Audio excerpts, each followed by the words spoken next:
الحمد لله نحمده ونستعينه ونستغفره ونؤمن به ونتوكل عليه ونعوذ بالله من شرور أنفسنا ومن سيئات أعمالنا من يهده الله فلا مضل له ومن يضلل فلا هادي له وأشهد أن لا إله إلا الله وحده لا شريك له وأشهد أن سيدنا ومولانا محمدا عبده ورسوله أرسله الله إلى كافة الناس بشيرا ونذيرا وداعيا إليه بإذنه وسراجا منيرا صلى الله تعالى عليه وعلى آله وأصحابه وبارك وسلم تسليما كثيرا كثيرا. أما بعد فأعوذ بالله من الشيطان الرجيم. بسم الله الرحمن الرحيم. هو الذي أرسل رسوله بالهدى ودين الحق ليظهره على الدين كله ولو كره المشركون. صدق الله العلي العظيم. میرے محترم بزرگوں اور دوستوں، جو عنوان مجھے دیا گیا ہے حضور صلی اللہ علیہ وسلم کی سیرت کا انقلابی پہلو، یہ عنوان بہت وسیع ہے اور اس کو مختصر وقت میں سمیٹنا یہ بہت مشکل کام ہے. تاہم آپ اللہ تعالیٰ سے دعا کریں کہ اللہ تعالیٰ مجھے اس کی اس کی توفیق دے کہ میں ساری چیزوں کو سمیٹ سکوں. دوسری بات یہ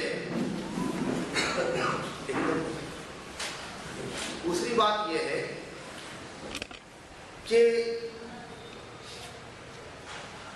ایک گھنٹہ جیسا امیر مقامی نے کہا، لیکن ساتھ ساتھ یہ بھی کہا ہے کہ اگر 10 منٹ زیادہ ہو تو چل سکتا ہے. بہرحال 10:10 پر ہماری تقریر کا آغاز ہوا ہے، تو انشاءاللہ ہم کوشش کریں گے 1 گھنٹے تک اس کو نمٹنے کی کوشش کریں اور زیادہ سے زیادہ 1 گھنٹہ 10 منٹ تک. بہرحال یہ جو آیت میں نے پڑھی، یہ آیت کے بارے میں حضرت شاہ ولی اللہ محدث دہلوی رحمۃ اللہ علیہ نے ازالۃ الخفا عن خلافت الخلفاء میں بہت مفصل کلام کیا ہے، اور اکثر اس پوری کتاب کے اندر اس آیت کو کا حوالہ بار بار دیتے ہیں. مولانا عبید اللہ سندھی صاحب اس آیت کو اسلامی انقلاب کا بہترین عنوان کہتے ہیں. ڈاکٹر اسرار احمد صاحب کی نے اس آیت پر مفصل ایک مقالہ بھی لکھا ہے جو سیرت نمبر نقوش کے اندر شائع ہوا ہے، جو رسول نمبر کے نام سے جو سیرت کے مضامین شائع کیے ہیں، اس میں ڈاکٹر اسرار احمد صاحب ہے. اس کے علاوہ ڈاکٹر اسرار احمد صاحب کی 10 تقریروں کا مجموعہ منہج انقلاب نبوی، ایک زبردست کتاب ہے اس کے لیے، اور واقعتاً وہ کتاب ایسی ہے کہ اس کا کوئی جواب نہیں ہے. تو بہرحال اب لے دے کے ہم جو بات کہتے ہیں اللہ اور اللہ کے رسول کی بات ہے، اور دنیا میں اللہ تعالیٰ نے جو اس دور میں تحریر اور تصنیف کے لحاظ سے قلم کا اتحاد جن لوگوں نے اللہ کی زمین پر اللہ کی حکومت کے قیام کے لیے کیا، وہ 2 بڑی شخصیتیں اس دور میں، اگرچہ پہلے کے لوگ بھی کیے ہیں اس کو، لیکن اس دور میں 2 بڑی شخصیتیں جو ان قریب گزری ہیں، ایک سید قطب شہید رحمۃ اللہ علیہ اور ایک مولانا سید ابو العالم مودودی رحمۃ اللہ علیہ. ان لوگوں نے اکثر حضور صلی اللہ علیہ وسلم کے انقلابی پہلو کو اجاگر کرنے کی کوشش کی، اور ڈاکٹر اسرار احمد صاحب نے اس کو ایک اچھی شکل میں منہج انقلاب نبوی کے اندر پیش کیا ہے. اور اسی طرح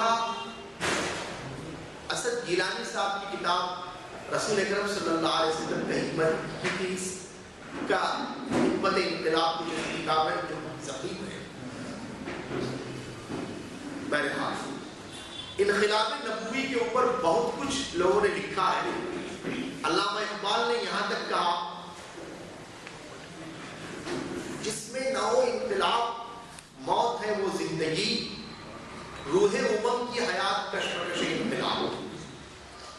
تو اقبال نے بھی اپنے کلام میں بہت کچھ انقلاب کے اوپر زور دیا ہے. سب سے بڑی بات اللہ تعالیٰ نے اللہ کے رسول صلی اللہ علیہ وسلم کو جو ماڈل بنا کے بھیجا، آپ صلی اللہ علیہ وسلم نے جو انقلاب برپا کیا دنیا میں، جس کو آسان زبان میں الطاف سے حالی نے کہا کہ اتر کر ہلا سے سوئے قوم آیا اور ایک نسخہ کیمیا ساتھ لایا، مسے خواب کو جس نے کندن بنایا کھڑا اور ٹوٹا رکھ کر دکھایا، وہ بجلی کا کڑکا تھا یا صوت حاکی عرب کی زمین جس نے ساری ہلا دی. نئی ایک لگن سب کے دل میں لگا دی، ایک آواز میں سوتی ہوئی بستی ایک جگہ دی. تو حضور صلی اللہ علیہ وسلم کے انقلابی پہلو کو اس آیت میں تفصیل سے بیان کیا ہے. سب سے پہلی بات، انقلاب کے لیے 7 چیزوں کا ہونا ضروری ہے، اور وہ ساتوں چیزیں حضور صلی اللہ علیہ وسلم کے اندر پائی جاتی ہیں. دنیا میں جو بھی انقلاب ہوئے، جیسے فرانس کا انقلاب ہے، روس کا انقلاب ہے، یہ جزوی انقلاب ہے. سرکار دو عالم صلی اللہ علیہ وسلم کا مکمل انقلاب ہے، اور آپ کا انقلاب جو ہے وہ کلی انقلاب ہے.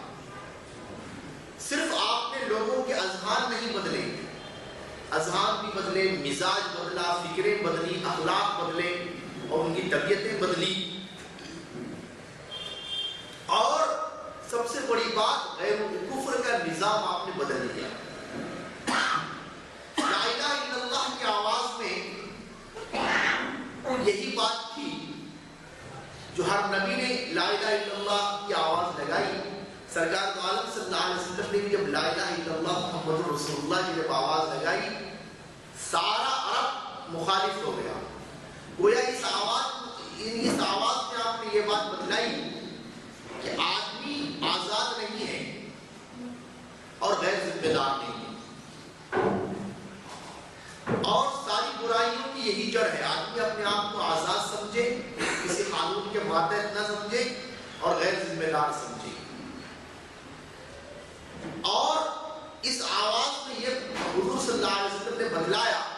کوئی ہز ہائنس نہیں ہے، کوئی ہز ہولینس نہیں ہے، کوئی ہز لارڈشپ نہیں ہے سوائے اللہ کے. یہ لا الہ الا اللہ کی آواز میں صرف عقائد کی تبدیلی کی بات نہیں تھی، بلکہ اقتدار کی تبدیلی کی بھی بات تھی.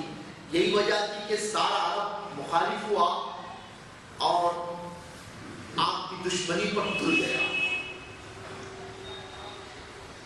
اسی کو حفیظ میرٹی نے کہا، کسی جبھی پر شکن نہیں ہے، کوئی بھی مجھ سے خفا نہیں ہے، بغور میرا پیام شاید جہاں نے اب تک سنا نہیں ہے.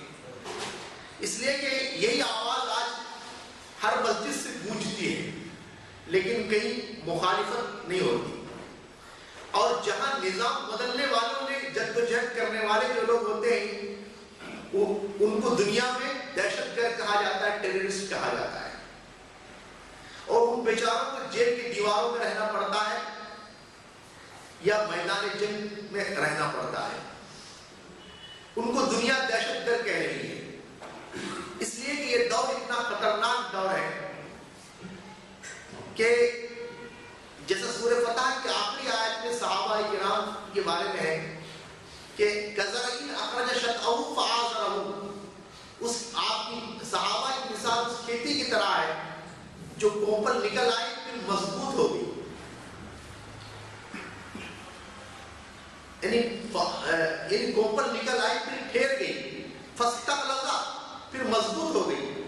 یوجب الذرہ، اور لوگوں کو خوشنما معلوم ہو گئی، ہونے لگی یغیظ بهم الکفار. تو پہلا اسٹیپ کوپل نکلنا رہتا ہے، اور دوسرا اسٹیپ ٹھہرنا. ٹھہرنے کو دیتا ہی نہیں امریکہ مردود اس دور میں. فاستغلظ، فاستویٰ تک پہنچنا بہت دور کی بات ہے. لیکن پھر بھی کیسا بھی دور کیوں نہ ہو، ہر دور میں کام کرنا ہے. سفینہ برگ گل بنا لے گا قافلہ مورے ناتواں کا، ہزار موجوں کی ہو کشاکش مگر یہ دریا سے پار ہوگا. بہرحال انقلاب کے لیے 7 چیزوں کا ہونا ضروری ہے. وہ 7 چیزیں حضور صلی اللہ علیہ وسلم کے اندر موجود تھی. پہلی چیز، جس فکر کو آپ پھیلا رہے ہیں اس فکر کی اشاعت. اب ظاہر بات ہے حضور صلی اللہ علیہ وسلم مکمل اسلام اور اسلامی نظام چاہتے تھے، طاغوتی نظام کو ختم کرنا چاہتے تھے، تو اس فکر کی اشاعت ضروری ہے.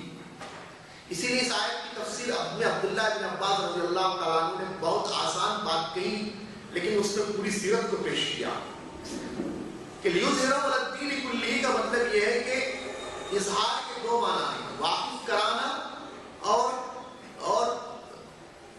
نافذ کرنا.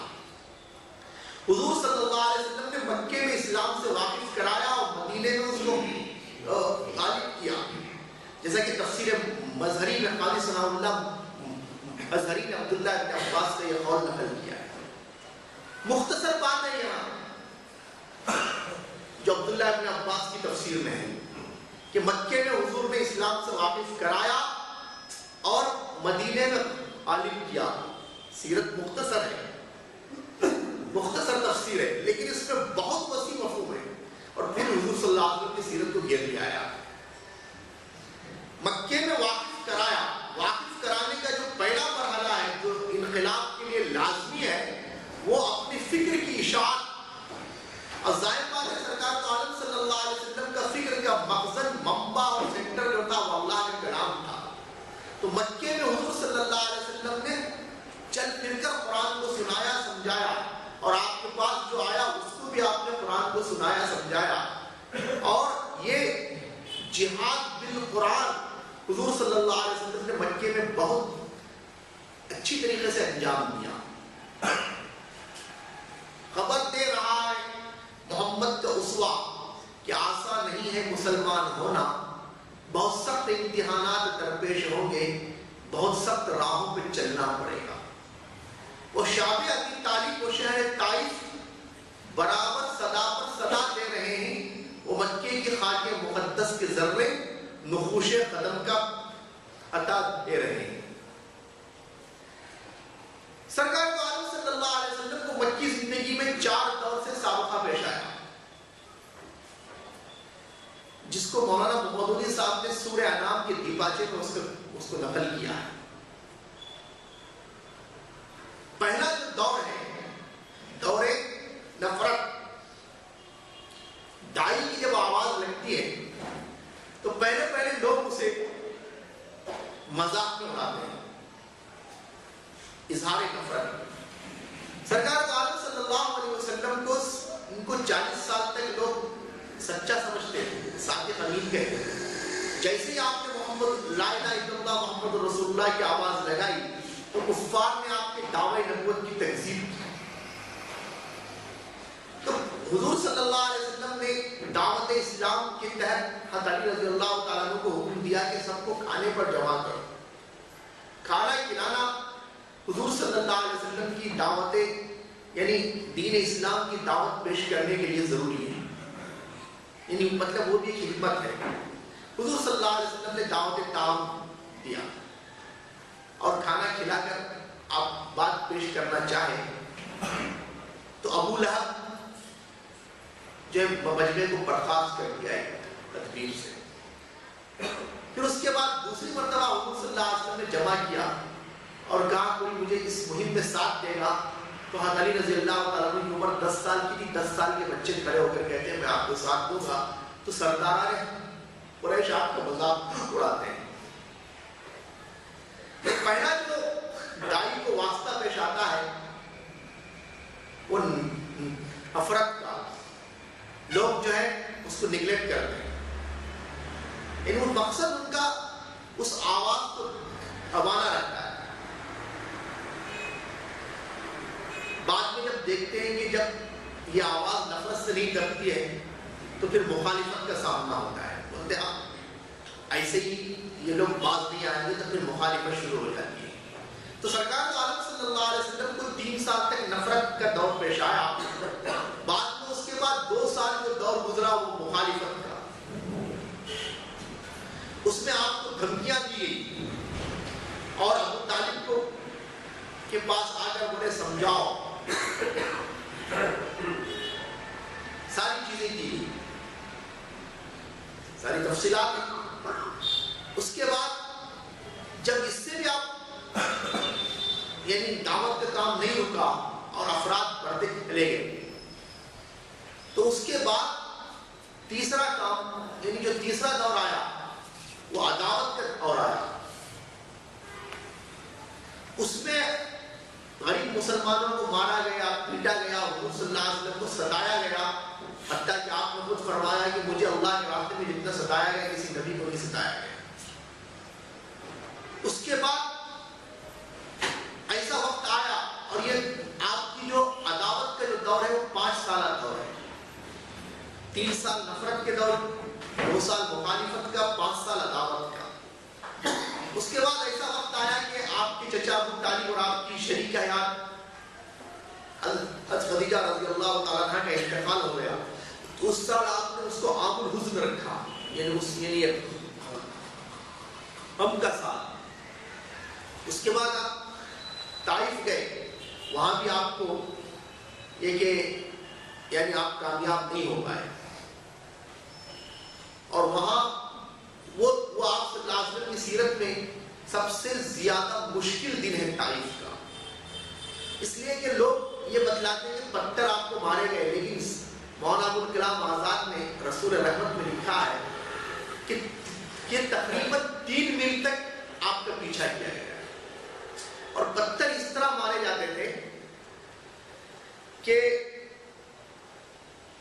دونوں طرف سے لڑکے کھڑے ہوتے تھے، اور پتھر جو ہے آپ صلی اللہ علیہ وسلم کے ٹخنے پر مارتے تھے، وہ بہت خطرناک یہ، اور آپ بیٹھ جاتے تو اٹھایا جاتا ہے۔ حتیٰ کہ جنگ احد میں جب حضور صلی اللہ علیہ وسلم کے دندان مبارک شہید ہوا تو حضرت عائشہ رضی اللہ تعالیٰ عنہ نے کہا شاید اس سے پہلے کبھی آپ کو اتنی تکلیف نہیں ہوئی، تو آپ نے فرمایا طائف اس سے زیادہ سخت ہے۔ اس کے بعد حضور صلی اللہ علیہ وسلم مکے میں آئے تو آپ کے اوپر مارشل لا لگ گیا۔ یہ 4 سال اور ایک 3 سال کا جو دور ہے وہ سوشل بائیکاٹ کا دور ہے، یعنی اس سے پہلے بھی آپ کو سوشل بائیکاٹ کیا گیا تھا خاندان کے ساتھ، سب کے ساتھ، لیکن آپ شہر ابی طالب میں محسوس تھے، لیکن اب آپ کو اس کنڈیشن پر مکے میں داخلے کی اجازت ملی کہ آپ مکے میں تبلیغ نہیں کریں گے، ماشاء اللہ لگ گیا آپ کو۔ تب آپ صلی اللہ علیہ وسلم مکے سے باہر جا کر لوگوں سے ملتے، ایک ایک سے اپیل کرتے، اپیل کرنے کے بعد تب انصار کے دل اسلام کے لیے کھلے اور آپ کو مدینہ آنے کی انہوں نے آمد دی۔ اس کے بعد آپ صلی اللہ علیہ وسلم نے ہجرت کیا۔ ہجرت جو ہے جہاد کا پیش قیمہ۔ اس کے بعد حضور صلی اللہ علیہ وسلم مدینہ منورہ آنے کے بعد سب سے پہلا جو کام کیا آپ نے حلیفانہ معاہدہ لیا، جس کو انگریزی میں ملٹری الائنس کہتے ہیں، اور قوم کو اس کے اندر پورا جکڑ دیا، آس پاس کے قبائل کو۔ اس کے بعد شاہراہ پر آپ نے قبضہ کیا، جو مکے سے ملک شام جانے والا۔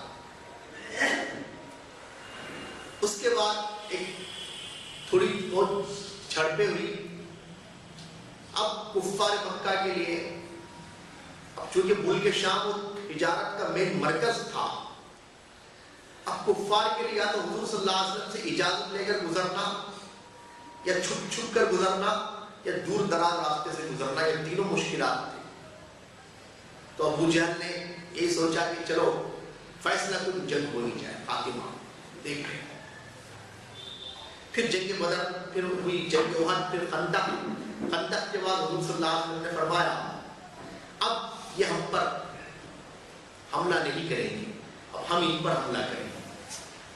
اس کے بعد عمرہ کے لیے آپ کا سفر ہوا، پھر آپ کو روکا گیا، پھر اس کے بعد مکہ فتح ہو گیا۔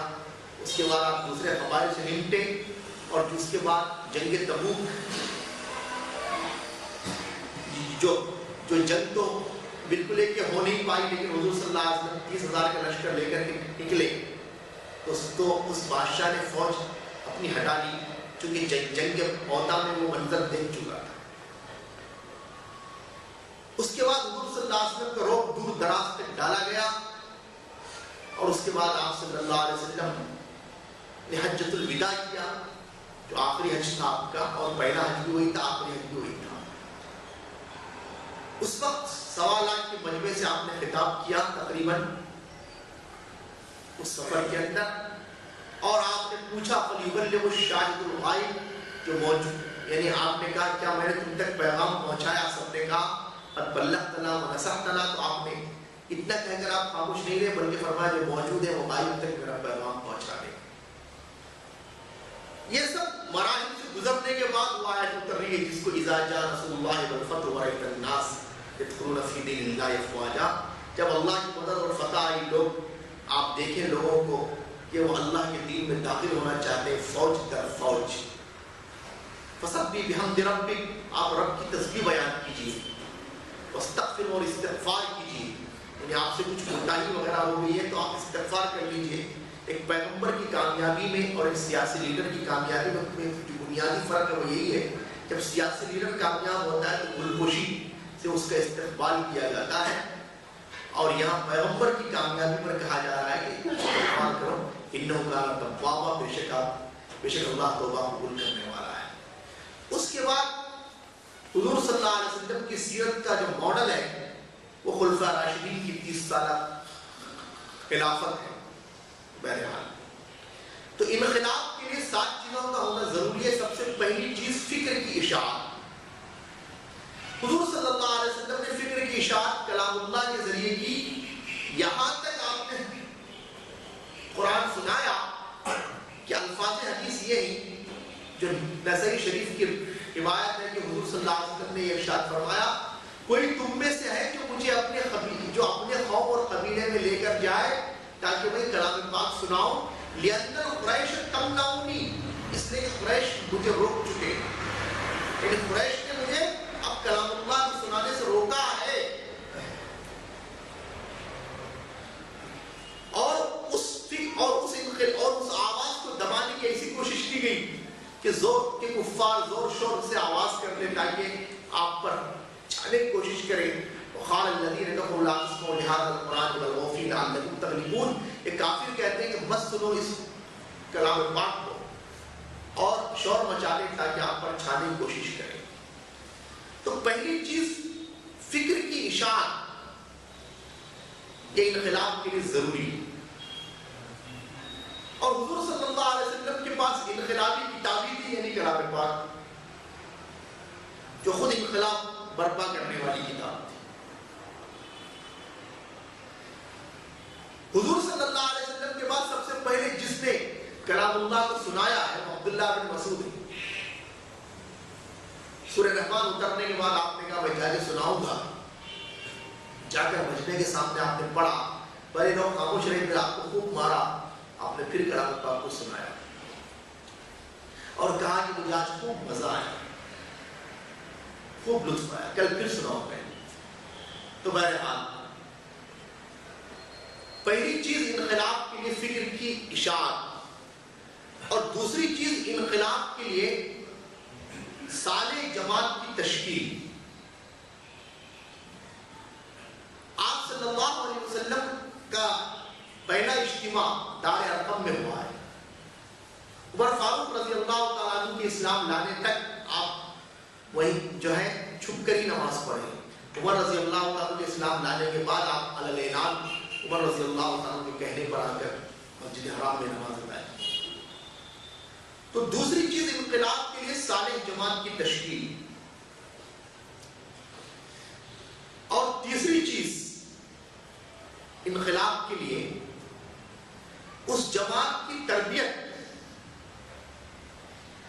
سرکار عالم صلی اللہ علیہ وسلم نے جس جماعت کی تربیت کیا وہ ایسی جماعت تھی کہ آپ اندازہ کیجئے کہ جہاد فرض ہونے کے بعد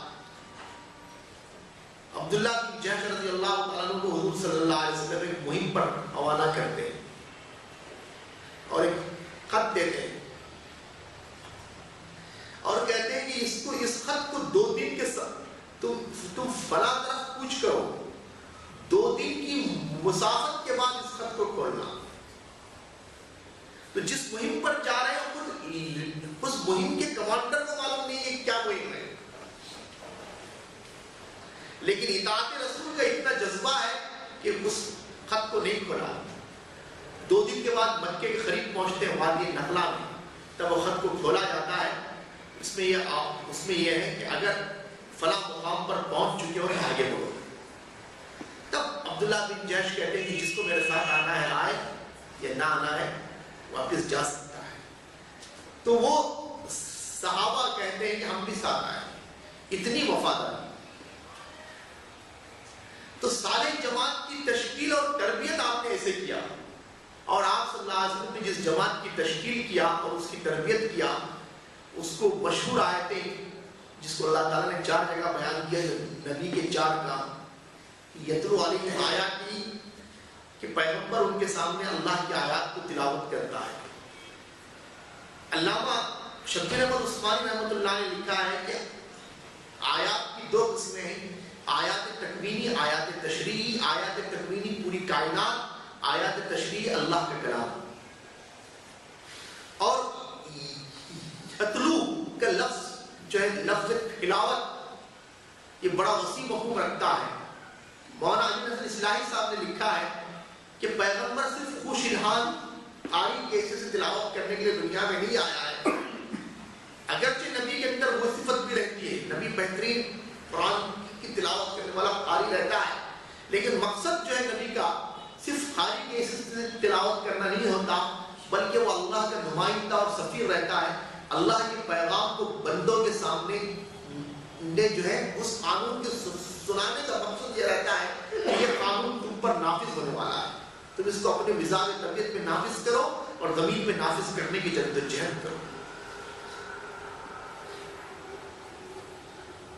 وہ یزکی، اور ان پر پیغمبر کا کام ان کا تزکیہ کرنا، یعنی اخلاق کو سنوارنا.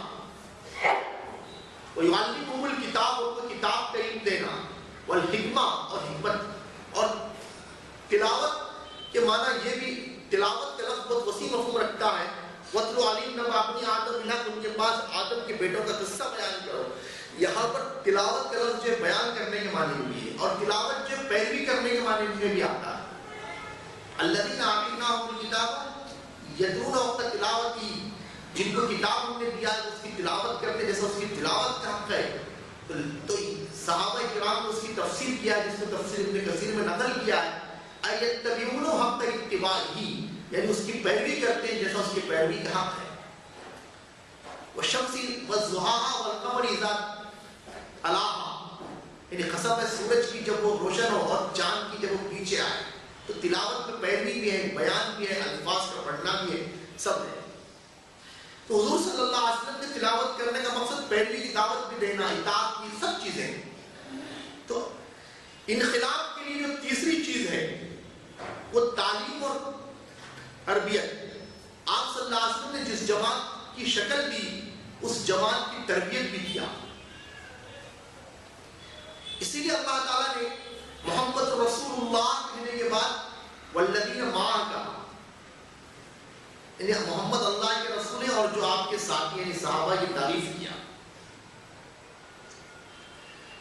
اور گویا کہ محمد رسول اللہ اللہ تعالیٰ نے آپ صلی اللہ علیہ وسلم کی نبوت و رسالت کا دعویٰ کیا. والذین معہ کے اندر جو دعوے جو دلیل کے طور پر صحابہ کرام کو پیش کیا. صحابہ کرام امت کے بہترین نمونہ اور بہترین امان. تو انقلاب کے لیے پہلی چیز فکر کی اشاعت، دوسری چیز جماعت کی تشکیل، اور تیسری چیز جو ہے تعلیم اور تربیت.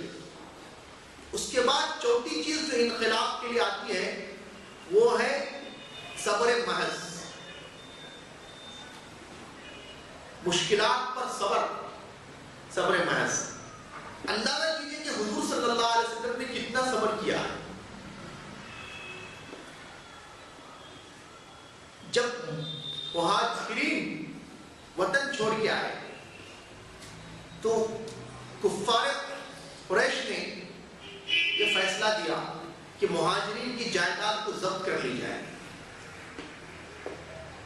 اور اس کو ایک فنڈ کی شکل دی جائے اور اس فنڈ کو تجارت کے اندر لگایا جائے اور تجارت کے قافلے میں لگایا جائے اور اس کا جو منافع ہے وہ حضور محمد صلی اللہ علیہ وسلم اور اصحاب محمد کے خلاف استعمال کیا جائے.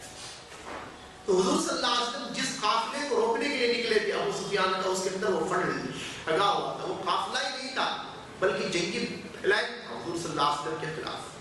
آج نہیں ہو رہا ہے.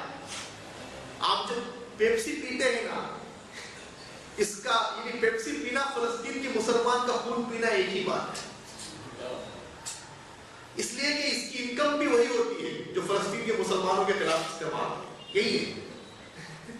وہاں بھی وہی ہوا کہ حضور صلی اللہ علیہ وسلم مجاہدین یعنی جو حضرات صحابہ کی جائیدادوں کو ضبط کیا گیا اور فروخت کیا گیا اور اس کو تجارت میں لگایا گیا اسلام کے خلاف.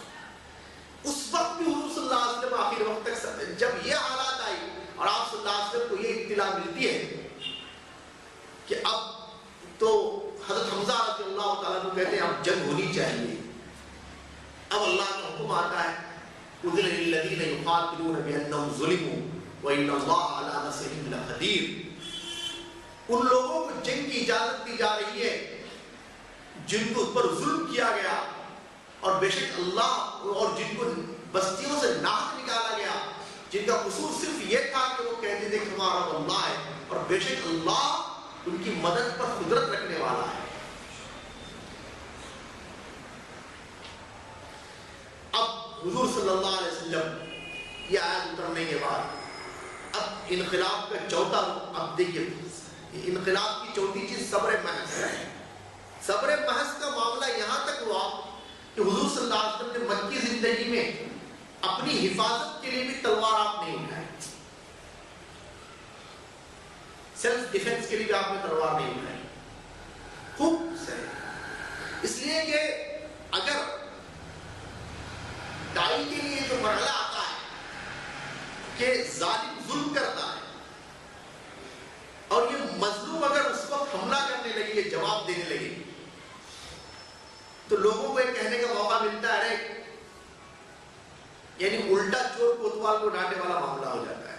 لوگ بولتے ہیں کہ یہی لوگ دہشت گرد ہیں. یعنی عوامی کارروائی جب ہوتی ہے تو بولتے ہیں یہی لوگ دہشت گرد ہیں. تو اس لیے ایک طویل عرصہ ایسا گزرنا پڑتا ہے دائی کے صبر محض کا کہ لوگ بولیں گے آخر یہ بیچارے کیوں مار کھا رہے ہیں، کیوں پٹ رہے ہیں.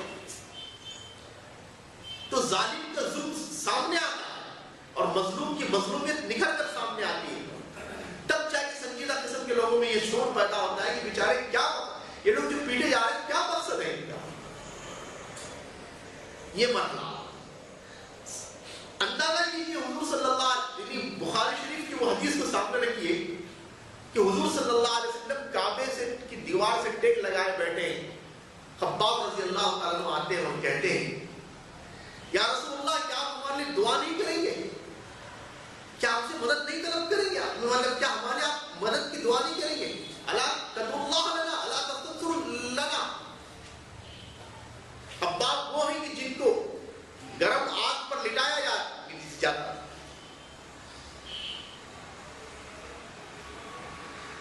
تو حضور صلی اللہ علیہ وسلم کہتے ہیں تم سے پہلے جو لوگ گزرے ان کے سروں پر آرے کھینچے گئے اور ان کے گوشت کو لوہے کی سلاخوں سے داغا گیا یہاں تک یہ چیز ہو کے رہنے والا، یہ چیز ہونے والی. اور لیکن تم جلدی طلب کرتے ہو. آپ نے فرمایا وَلَٰكِنَّكُمْ تَسْتَعْجِلُونَ. یعنی ایک وقت ایسا آئے گا کہ صنعاء سے حضرموت تک ایک عورت تنہا سفر کرے گی، اللہ کے سوا کوئی خوف نہیں ہوگا. یعنی مطلب وقت آئے تم لوگ جلدی طلب کر رہے ہو.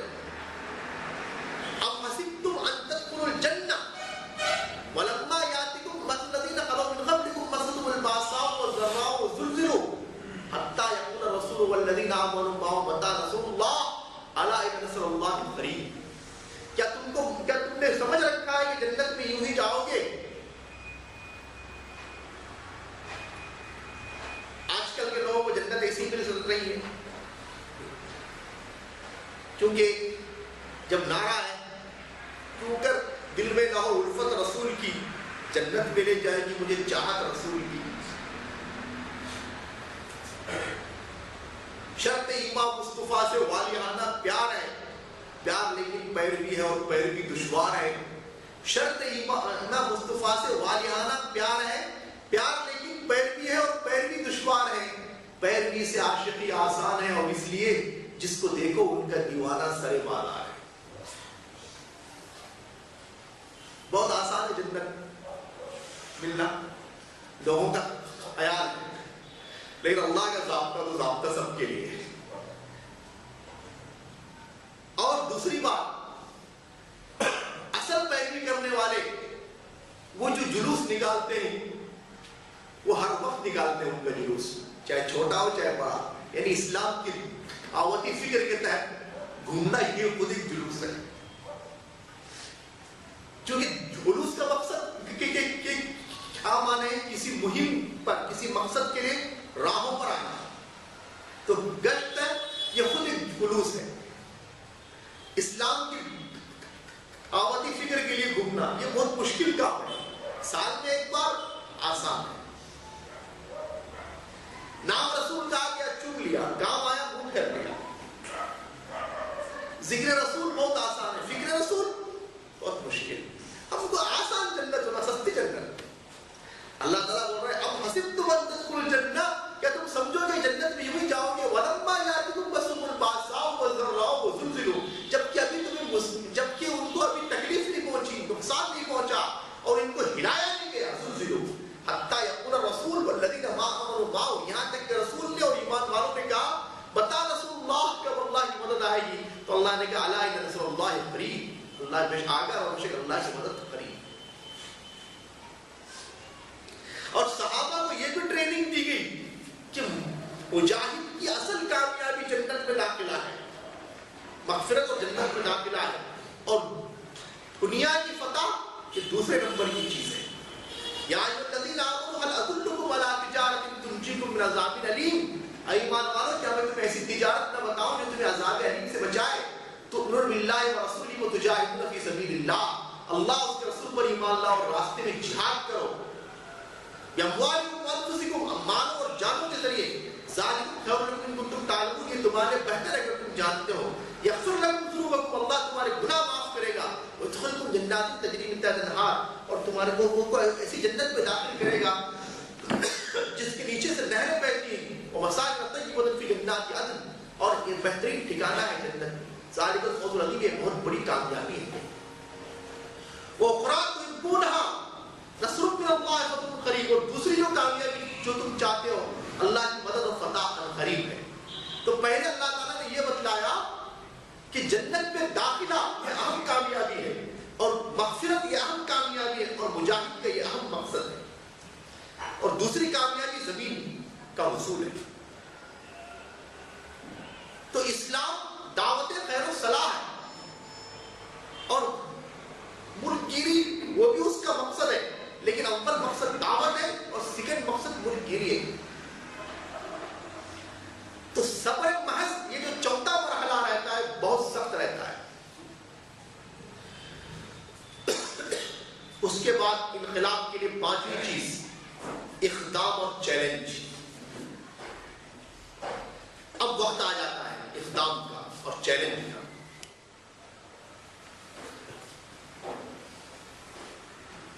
پانچواں مرحلہ جب آیا حضور صلی اللہ علیہ وسلم نے اقدام اور چیلنج کیا، اور یہ اقدام اور چیلنج ہی تھا کہ مدینہ منورہ کے اندر آپ نے حلیفانہ معاہدہ لیا اور شاہراہ پر قبضہ کیا، اور اس کے بعد چھوٹی چھوٹی جھڑپیں بھی لی.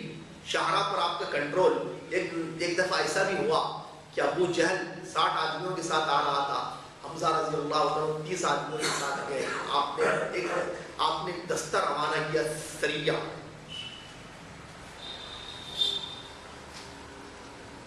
تو یہ بھی جلوس ہے. حضور صلی اللہ علیہ وسلم کا جو جلوس ہے وہ ایک تو جنگ اور ایک عمرہ اور جہاد اور ایک حج. اب یہ بہت مشکل ہے. اب سستی جنت والوں کے لیے بہت مشکل ہوتا ہے.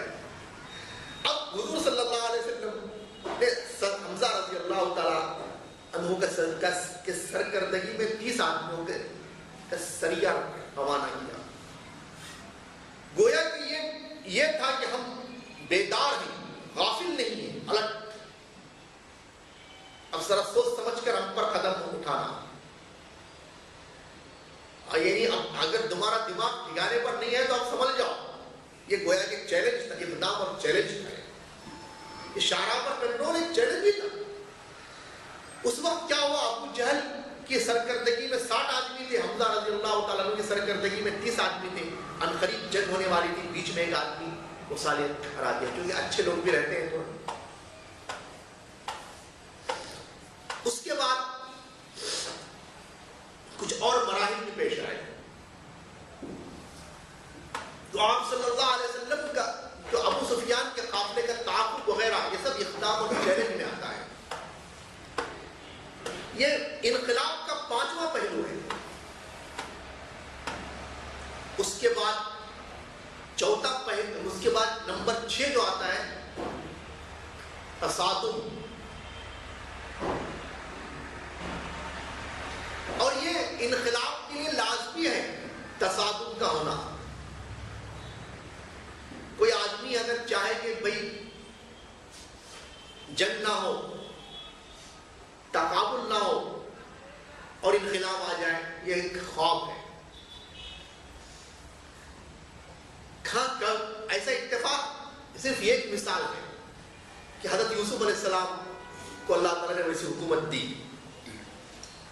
مگر اس کے لیے بھی جیل کی مشقتیں جھیلنی پڑی تھی آپ کو. تب جا کے اللہ تعالیٰ نے آپ کو حکومت دی، وہی ہے. لیکن تصادم جو ہے لازمی ہے، چونکہ وہ وقت جو رہتا ہے تصادم کا، جو نظام جاہلیت پر باقی رہنا چاہتے ہیں وہ آخری فیصلہ کر لیتے ہیں چلو اب تک روکے نہیں، اب دیکھیں گے کیا ہوگا.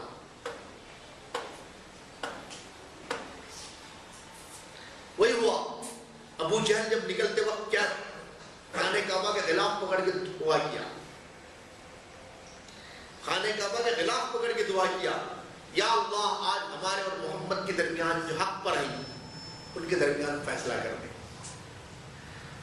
اللہ تعالیٰ نے کہا ٹھیک ہے، ان تستفتوا فقد جاءکم الفتح، تم فتح چاہتے تھے، تم فیصلہ چاہتے تھے، فیصلہ آ گیا. وَإِن تَنْتَهُوا فَهُوَ خَيْرٌ لَكُمْ، اگر تم اب باز آؤ گے تمہارے لیے بہتر ہے. وَإِن تَعُودُوا، اگر تم الٹی حرکت کرو گے تو ہم بھی الٹی حرکت کریں گے. وَلَن تُغْنِيَ عَنكُمْ فِئَتُكُمْ شَيْئًا وَلَوْ كَثُرَتْ، اور تمہاری جماعتیں تمہاری کچھ کام نہیں آئیں گی اگرچہ تعداد میں کتنی زیادہ ہو. وَأَنَّ اللَّهَ مَعَ الْمُؤْمِنِينَ، اور بے شک اللہ ایمان والوں کے ساتھ ہے. اب ایمان والے ذرا کر سکتے تھے ہمارے ساتھ اللہ بولتے، فوراً انجیکشن اور اللہ لگا دیا، یا ایھا الذین آمنوا اطیعوا اللہ ورسولہ، ایمان والو اللہ اور اس کے رسول کی اطاعت کرو. یعنی اللہ ساتھ جب ہے تو اطاعت رسول تمہارے ساتھ، تمہارے اندر ہے. تو وہ آخری مرحلہ جو نمبر 6 مرحلہ جو آتا ہے تصادم کا، اب وقت آ گیا. چونکہ صحابہ کرام نکلے جنگ بدر کے لیے، حضور صلی اللہ علیہ وسلم اس قافلے کا تعاقب کیا. جب وہ قافلہ گزرتے وقت بھی آپ نے اس کا تعاقب کیا، وہ قافلہ بچ کے نکلا. واپسی کے وقت بھی آپ نے اس کا تعاقب کیا ابو سفیان کے قافلے کا. بعد میں اس کے بعد کیا ہوا کہ ابو سفیان کو جیسی اطلاع ملی، زمزم ابن عمر غفاری کو روانہ کیا تیز روح قاصد کے ذریعے.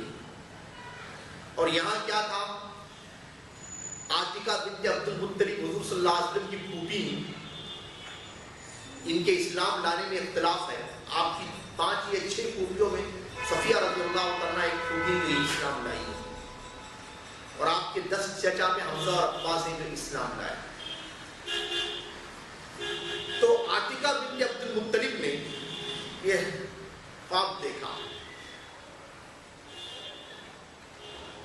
کہ ایک شخص آیا، اونٹ کو اپنے وادی بطحا میں بٹھایا، صفا پر چڑھا، فلاں جگہ چڑھا، اور لمبا واقعہ ہے. کہا فلاں قبیلے کے نام لے کر کہا 3 دن کے اندر اپنی قتل گاہوں کی طرف چل پڑو۔ عاتکہ بنت عبد المطلب نے یہ خواب عباس جو ابھی اسلام نہیں لائے تھے ان کو بتایا اپنے بھائی کو، اور کہا کسی کو مت بیان کرنا، تم پر لگتا ہے تمہارے قوم پر کچھ مصیبت آنے والی ہے۔ عباس نے اپنے دوست ولید کو یہ خواب بتایا اور کہا کسی کو مت بولنا۔ اسی طرح یہ خبر مکے میں پھیل گئی۔ تو ایک دفعہ عباس رضی اللہ تعالیٰ عنہ جو اسلام نہیں لائے تھے اس وقت کو بتلاتے کہ میں کعبے کا طواف کر رہا تھا، ابو جہل کچھ لوگوں کے ساتھ بیٹھا تھا، بولا ذرا طواف سے فارغ ہو کر میرے پاس آنا۔ آنے کے بعد کیا کہا یہ بتاؤ بنو مطلب میں تمہاری خاندان میں وہ طبیعہ کا ظہور کب ہوا ہے؟ تنزل یعنی عاتکہ بنت عبد المطلب کا ظہور کب ہوا ہے؟ جو پیغمبر عورت کا ظہور کب ہوا ہے؟ عباس کہتے کیا بات ہے؟ وہ خواب بیان کرتا ہے، بولتے عاتکہ نے کوئی خواب نہیں دیکھا۔ تو اب تو ابو جہل بولتا ہے اب تک تمہارے مرد نبوت کا دعویٰ کرتے تھے، اب عورتیں نبوت کا دعویٰ کرنے لگی، ہم 3 دن میں دیکھیں گے کیا ہوتا ہے۔ اگر عاتکہ نے جو خواب دیکھا وہ خواب ہو گیا تو ٹھیک، نہیں تو ہم تمہارے خلاف کعبے میں لکھ کر لگائیں گے کہ تمہارا گھرانہ بنی ہاشم کا جھوٹا، تمہارا گھرانہ جھوٹوں کا گھرانہ ہے۔ اب اس کے بعد عباس رضی اللہ عنہ ان کی بہن نے خوب تکلیفیں دی اور کہا تمہارے خاندان کی عورتوں نے حملہ کیا، تم نے کیسے برداشت کیا؟ چیلنج۔ اس کے بعد عباس کہتے ہیں میں وہی انتقام لینے کے لیے اسی تلاش میں تھا، اچانک ابو جہل پریشان تھا کیونکہ ایک آواز مکے میں گونج رہی تھی کہ قافلے کو بچانے کے لیے نکلو، تو زمزم ابن عمر غفاری کی آواز تھی۔ پھر اس کی توجہ میرے طرف سے ہٹ گئی اور اس نے پورا اور پریشان خود ہو گیا ابو جہل۔ اس نے سب کو کہا کہ نکلو۔ خیر یہ جو مرحلہ انقلاب کے لیے جو نمبر 6 جو ہے تصادم ہے، یعنی مقابلہ۔ اب 1000 کا لشکر نکلا، اپنی دولت پر اتراتے ہوئے نکلے، ناچتے گاتے بجاتے ہوئے، جس کو کلام پاک نے بیان کیا۔ اور ایسے وقت میں دیکھیے جنگ بدر کی کتنی اہم مہم ہے، اس وقت اللہ تعالیٰ وہ مسلمانوں کو کیسی ہدایت کر رہے ہیں۔ یا ایھا الذین آمنوا اذا لقیتم فئۃ فاثبتوا واذکروا اللہ کثیرا لعلکم تفلحون۔ اے ایمان والو جب تمہارا آمنا سامنا ہو جائے کسی جماعت سے، ثابت قدم رہو اور اللہ کو بہت یاد کرو تاکہ تم کامیاب ہو جاؤ۔ وَلَا تَنَازَعُوا فَتَفْشَلُوا، اور مت اختلاف ڈالو ورنہ بزدل بن جاؤ گے۔ وَتَذْهَبَ رِيحُكُمْ، اور تمہاری ہوا نکل جائے۔ وَاصْبِرُوا، اور ثابت قدم رہو۔ إِنَّ اللَّهَ مَعَ الصَّابِرِينَ، بے شک اللہ ثابت قدم رہنے والوں کو پسند کرتا ہے۔ وَلَا تَكُونُوا كَالَّذِينَ خَرَجُوا مِنْ دِيَارِهِمْ بَطْرًا وَرِئَاءَ النَّاسِ، اور ان لوگوں کی طرح مت ہو جانا جو نکلے اپنی بستیوں سے اتراتے ہوئے۔ بطر کے معنی یعنی بطر کا لفظ کلام پاک میں 2 ہی جگہ استعمال ہوا ہے، ایک یہاں اور ایک وَكَمْ أَهْلَكْنَا مِنْ قَرْيَةٍ بَطِرَتْ مَعِيشَتُهَا، کتنے بستیوں کو ہم نے ہلاک کیا جو اپنی مال کی فراوانی پر اکڑ رہے۔ جب آدمی کے پاس دولت زیادہ آتی ہے تو اکڑ، تو بطرت معیشتها کا تو یہ اشارہ ہے ابو جہل کی طرف اور 1000 کے لشکر کی طرف کہ جو فخر سے نکلی، وَرِئَاءَ النَّاسِ، اور لوگوں کو دکھانے کے لیے، وَصُدُّونَ عَن سَبِيلِ اللَّهِ، اور اللہ کے راستے سے روکنے کے لیے جگہ جگہ سمجھایا گیا۔ راستے میں جہین بن سلم نے بھی خواب دیکھا، اس نے کہا کہ فلاں فلاں، اور ابو جہل کا نام لے کر کہا فلاں فلاں قتل ہو جائیں گے، ایسا ایسا مجھے بتلایا گیا۔ تو ابو جہل بولتا ہے یہ بنو مطلب میں دوسرا نبی پیدا ہوا ہے، کل معلوم ہوگا کون۔ موت سر پر منڈا رہی۔ اچھا ابو سفیان نے اپنے قافلے کو بچا کر کے نکل گیا اور پھر خط لکھا کہ جلد سے جلد آ جاؤ، قافلہ بچ گیا، نکل آؤ۔ ابو جہل بولا ہرگز نہیں، ہم بدر پہنچیں گے جو ہمارا مرکز ہے، وہاں ہمارا میلہ لگتا ہے، وہاں ہم اپنی خاک بنائیں گے، گائیں گے اور ناچیں گے، اور عورتوں کا گانا سنیں گے. بعد میں ایسا ہوا کہ موت کا پیالہ پینا پڑا اور کھانے والی عورتوں کی بجائے اس کے اوپر ماتم کرنے والی عورتوں، یعنی مکے میں عورتوں میں کوہرام مچ گیا. فیصلہ کیا ہوا؟ بعد میں یہ لوگ بدر پر پہنچتے ہیں. حضور صلی اللہ علیہ وسلم کو اطلاع ملتی ہے کہ اب آپ صلی اللہ علیہ وسلم اس قافلے کو روکنے کے لیے نکلے تھے. وہ قافلہ نکل چکا ہے. حضور صلی اللہ علیہ وسلم کو اطلاع اور اللہ تعالیٰ بتاتا ہے وَتَوَدُّونَ أَنَّ غَيْرَ ذَاتِ الشَّوْكَةِ تَكُونُ لَكُمْ، کہ تم چاہتے تھے کہ ایسی جماعت تمہیں ملے جس کے اندر تم کو محنت کم کرنی پڑے، کیونکہ قافلے میں 200 آدمی تھے، 300 آدمی تو 13. لیکن اللہ چاہتا تھا کفر کی جڑ کاٹنے. وَيَقْطَعَ دَابِرَ الْكَافِرِينَ. اس کے بعد کیا ہوا؟ حضور صلی اللہ علیہ وسلم کو جب اطلاع ملتی ہے کہ قریش نکل چکے اور ابو سفیان قافلے میں لے کے نکل چکا ہے، پار ہو گیا ہے، تب آپ صحابہ سے کہتے ہیں اشیروا الی ایھا الناس، اے لوگوں مجھے مشورہ دو. اس وقت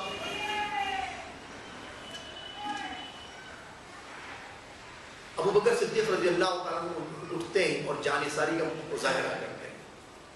عمر رضی اللہ عنہ اٹھتے ہیں اور جانثاری کا مظاہرہ کرتے ہیں. پر آپ انصار کی رائے معلوم کرنا چاہتے ہیں. بعد میں اس کے بعد آپ پھر پوچھتے ہیں اشیروا الی ایھا الناس، اے لوگوں مجھے مشورہ دو.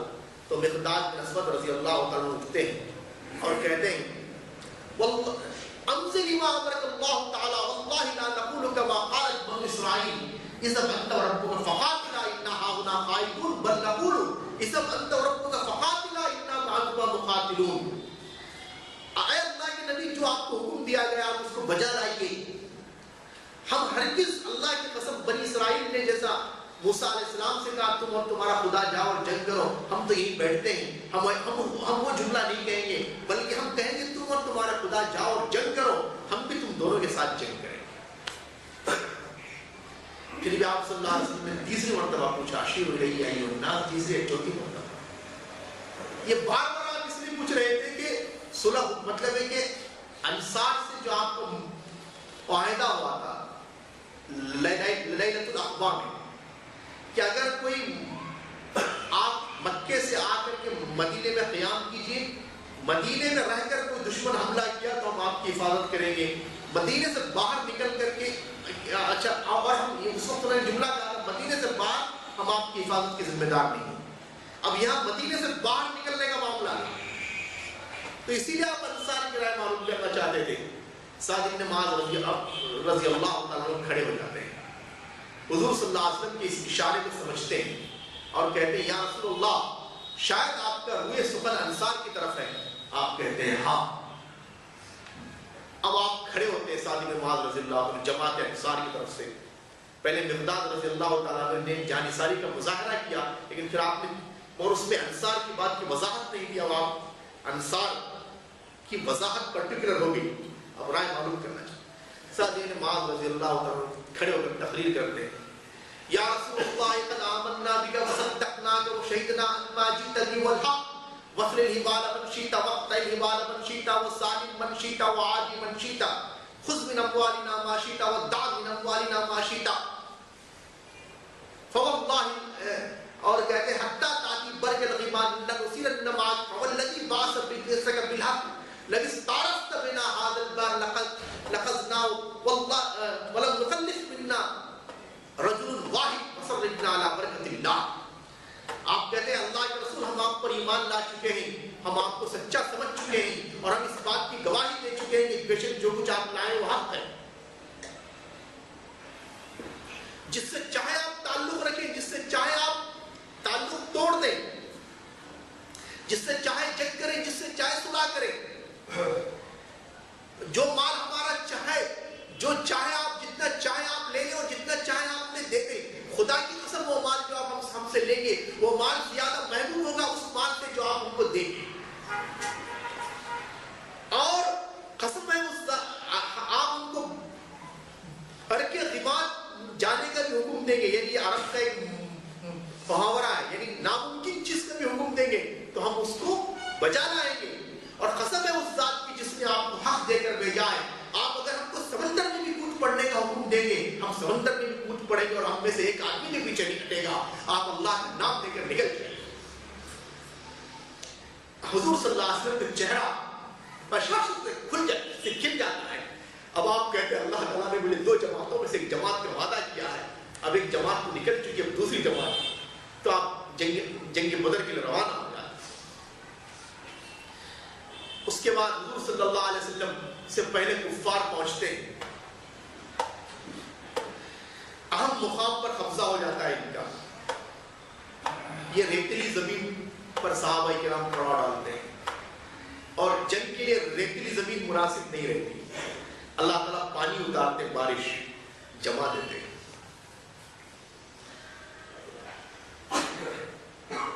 آخر تک بھی اب کل صبح جنگ شروع ہونے والی ہے, حضور صلی اللہ علیہ وسلم رات میں خوب دعائیں مانگتے ہیں. ابو بکر صدیق کہتے ہیں یا رسول اللہ اٹھائیے سر, اللہ تعالیٰ آپ کی دعا قبول کر لیا ہے. آپ کہتے ہیں دیکھو جبریل السلام فتح کی بشارت, اور آپ نکلتے بتاتے فلاں فلاں جگہ قتل ہونے کا مقام ہے. اس کے بعد صف بہت لمبا واقعہ ہے. صف حضور صلی اللہ علیہ وسلم نماز فجر کو پڑھانے کے بعد 313 صحابہ کی صفوں درست کرتے ہیں. ابو جہل کو آخر وقت تک سمجھایا جاتا ہے. اب آخری سمجھانے کی کوشش کی جاتی ہے. حکیم ابن حزام آ کر عتبہ ابن ربیعہ سے کہتے ہیں کہ ایک کام کرو, دیکھو کیونکہ یہ ایسا انقلابی جنگ تھی کہ کسی کا بیٹا ادھر, کسی کا بھائی ادھر, کسی کا باپ ادھر, کسی, دیکھو واپس لے چلو, ایک اچھا کام کرو. عتبہ بولتا ہے ایک کو تم واپس لے چلو, پورے لشکر کی واپسی کی ذمہ داری میری. کا کون؟ کا ابو جہل.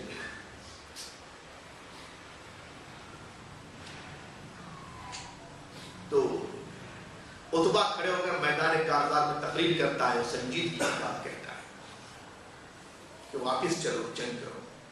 اور 3 مرتبہ عتبہ یہ رائے دیتا ہے, 3 مرتبہ. ایک تو جب حضور صلی اللہ علیہ وسلم کو مکے میں مال دولت وغیرہ دے کر راضی کرنے کے لیے, تب آپ صلی اللہ علیہ وسلم جواب میں سورہ حمیم سجدہ کی آیتیں پڑھتے ہیں. تب آگے بولتا ہے محمد کو ان کے حال میں چھوڑ دو, عرب نے ان کو قتل کر دیا تو تمہارا مقصد محمد کا قتل ہونا ہے, تمہارا مقصد پورا ہو جاتا ہے. اگر وہ نہیں قتل, اگر عرب نے ان کو قتل نہیں کیا, وہ عرب پر غالب آ گئے, تو ان کی عزت ہماری عزت ہے, وہ چونکہ ہماری آدمی ہے. یہی رائے جب حضور صلی اللہ علیہ وسلم ہجرت کرتے ہیں تب بولتا ہے آپ چھوڑ دو. اور یہی رائے جنگ بدر میں بھی کہتا ہے چھوڑ دو. حضور صلی اللہ علیہ وسلم بولتے ہیں کون ہے یہ تخت ہے, تو آپ بولتے ہیں عتبہ. کہا کہ یہ سنجیدہ آدمی. مگر ابو جہل کہتا ہے نہیں نہیں, ہرگز نہیں. اور عتبہ کو بولتا ہے تو نامرد ہے, ہجڑا ہے, اور تیرا باپ اور کیونکہ تیرا بیٹا محمد کے ساتھ ہے. ابو حذیفہ رضی اللہ تعالیٰ عنہ حضور صلی اللہ علیہ وسلم کے ساتھ تھے. تو کہا کہ اس لیے شفقت پدری تجھ کو تلوار اٹھانے سے روک رہی ہے. اب اکسا رہتا ہے, کیونکہ اکسانے والے شیطان بڑا خطرناک رہتا ہے. اب عتبہ ٹھیک ہے چلا دیکھیں کون نامرد ہے, تو ہے کہ میں, بول کے شیبہ کو لیتا ہے عتبہ, اور یعنی اپنے بھائی کو لیتا ہے اور ولید کو لیتا ہے, اور آ کر نعرہ لگاتا ہے حل میں مبارز ہے کوئی میرا بنتے مخالف. اچھا حضور صلی اللہ علیہ وسلم کی شان دیکھیے, کسی جنگ میں صحابہ نے آگے بڑھ کر حل میں مبارز کا نعرہ نہیں لگایا. کفار لگانے کے بعد حضور بھیجے. اب عتبہ کہتا ہے حل میں مبارز ہے کوئی میرا بنتے مقابل. تو اس وقت ابو حذیفہ رضی اللہ عنہ تلوار کھینچ کر کھڑے ہو جائے, بولتا ہے یا رسول اللہ مجھے اجازت دیجیے میں میرے باپ کا سر قلم کر دوں. حضور صلی اللہ علیہ وسلم روکتے ہیں. جذبات کے ساتھ اطاعت رسول کا جذبہ بھی, ایسی جماعت آپ نے کری, جذبہ ہے عشق رسول لیکن اطاعت رسول ہے, روکتے ہیں.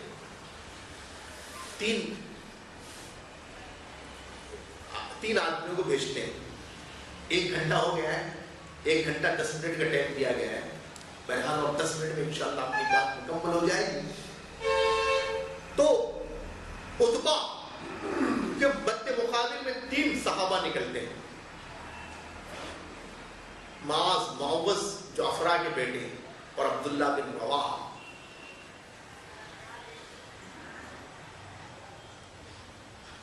اور اس وقت کا یہ تھا چونکہ وہ مردوں کی جنگ ہوتی تھی، آج کل کی طرح یہ نہیں کہ بٹن دبا کے اوپر سے بمباری والی جنگ نہیں تھی، بزدلانہ جنگ نہیں تھی۔ اس وقت ایسا ہوتا تھا، ایسا اس کا طریقہ تھا کہ ایسا مطلب ہے کہ نقاب ڈال کے آگے ایسا اٹھا کر تعارف کرا رہا تھا امام السلام، تو چہرے پر نقاب تھے، تو پوچھتا ہے مت، تو پھر عتبہ پوچھتا ہے من انتم ومن، چونکہ پہلے ایسا ہوتا تھا کہ ایک آدمی دوسرے آدمی پھر 2-3 ایسا ہوتے تھے، پھر پوری جنگ، پھر پورا گروپ مل جاتا، تو پوچھتا من انتم ومن این انتم، تم کون ہو، کس قبیلے سے تمہارا تعلق ہے؟ تو انہوں بولتے ہیں رحتم بن الانصار، ہم جماعت انصار سے تعلق رکھتے ہیں، یعنی انصار ہیں۔ اب اس کے اندر اکڑ تو بہت تھی، عتبہ بولتا ہے ما لنا بکم من حاجہ، ہمارے اندر تم سے کوئی مطلب ہی نہیں، تمہاری ضرورت ہی نہیں ہم، اور چیخ کر بولتا ہے یا محمد اخرج الینا اطفانا من قومک، اے محمد اپنے قوم کی جو ٹکر کے لوگ ہیں، جو ہمارے مد مقابل ہیں، ان کو بھیجو، میں یہ صرف کے چرواہوں سے کیا جنگ کروں گا، میں ہمارے قوم سے جنگ کرنے کے لیے آیا ہوں، ہم تو ہمارے قبیلہ قریش سے جنگ کرنا ہے، اپنے خاندان کے قوم میں سے بھیجو۔ حضور صلی اللہ علیہ وسلم لوٹنے کا حکم دیتے ہیں، پھر خاندان بنی ہاشم میں سے 3 آدمیوں کو آپ بھیجتے ہیں اپنے خاندان، کہتے ہیں قم یا حمزہ، قم یا علی بن ابی طالب، قم یا عبیدہ بن حارث، یعنی اپنے چچا کو بھیجا اور 2 آپ کے سگے چچا زاد بھائیوں کو بھیجا، چونکہ آپ کے چچا کا نام حارث بھی ہے۔ اب وہی جیسا طرز تھا، چہرے پر نقاب رہتا تھا، بعد میں اٹھایا جاتا تھا، پوچھتا ہے من انتم ومن این انتم، تو ہر ایک تو بولتے ہیں کہ انا حمزہ بن عبد المطلب، انا علی بن ابی طالب، انا عبیدہ بن حارث، یہ قریبی رشتہ دار تھے، یہ عتبہ شیبہ وغیرہ کے قریبی رشتہ دار تھے۔ اس کے بعد عتبہ بولتا ہے اب معاملہ ہو گیا، اب ٹکر کے لوگ ہیں۔ اس کے بعد عتبہ کا مقابلہ صحیح روایت کے مطابق حمزہ رضی اللہ تعالیٰ عنہ سے ہوتا ہے، اور اس پر سب کا اتفاق ہے کہ علی کا مقابلہ ولید سے ہوتا ہے، اور شیبہ کا مقابلہ ایک عبیدہ ابن حارث سے ہوتا ہے۔ حمزہ رضی اللہ تعالیٰ عتبہ کو واصل بجہنم کر دیتے ہیں، انہیں ختم کر دیتے ہیں، اس کے بعد میں خاتمہ علی رضی اللہ تعالیٰ کے اپنے مد مقابل ولید کو بچاتا ہے۔ اس کے بعد شیبہ کے اوپر آپ حملہ کرتے ہیں، وہ بھی آپ پر حملہ کرتا ہے، یہ دونوں اپنے مد مقابل سے نمٹنے کے بعد شیبہ کا کام تمام ہو جاتا ہے۔ اب کفار قریش میں ہلچل مچ جاتی ہے کہ یہ تینوں آدمی بڑے زبردست تھے، یہ پورے لشکر کو لوگ پھیرنے والے تھے، کیسے مارے گئے۔ اب لشکر میں ابتری پھیلتی ہے تو ابو جہل پھر جمانے کے لیے تقریر کرتا ہے، بولتا ہے دیکھو ہمارے سے غلطی ہو گئی، ہم نے لشکر کو نہیں درست کیا تھا، عتبہ کو جا کر مرنے کے لیے نہیں بولا تھا، وہ حالانکہ بھیجا تھا غصہ کیا بالکل۔ بعد میں اس کے بعد جنگ ہو جاتی ہے، 70 کفار مارے جاتے ہیں، اور سرداران قریش 24 مارے جاتے ہیں، ابو جہل بھی مارا جاتا ہے، امیہ ابن خلف سب مارے جنگ بدر۔ اس کے بعد دوسرا جنگ احد میں مسلمانوں کو فتح ہوتی ہے، پھر آپ تھوڑی سی